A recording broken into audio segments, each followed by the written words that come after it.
Локалната власт на ДПМН и Даниела Арсовска на Скопје му приредува уште една нова рециклирана катастрофа. За 2 години ДПМН и Арсовска во Скопје немаат реализирано ниту еден проект, немаат ниту едно исполнето ветување. Затоа се фатија за враќање на споменикот на ќосето, рециклажа на проектот Скопје 2014 и продолжување на матрицата на Никола Груевски и режимската ДПМН.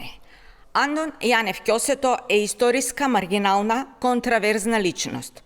Споменикот на Андон Јанев беше бесправно поставен од страна на режимот и затоа беше отстранет. Советничката група на СДСМ и коалицијата ќе се спротистави на предлогот за враќање на споменикот. Тој не треба да биде поставен каде било, а најмалку во Скопје.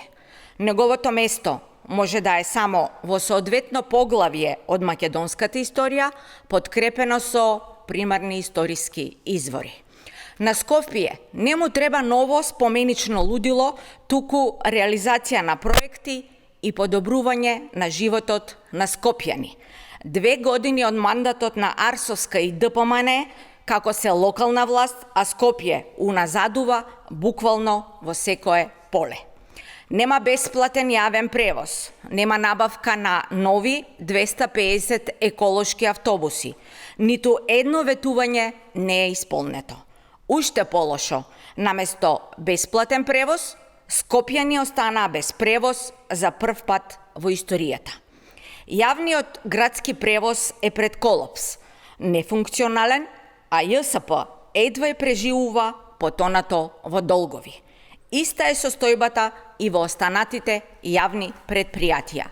Нема нови паркови, нема еколошки проекти, а хигиената на градот е најлоша во историјата. Наместо модерно, со ДПМН скопјани добија заглавено Скопје.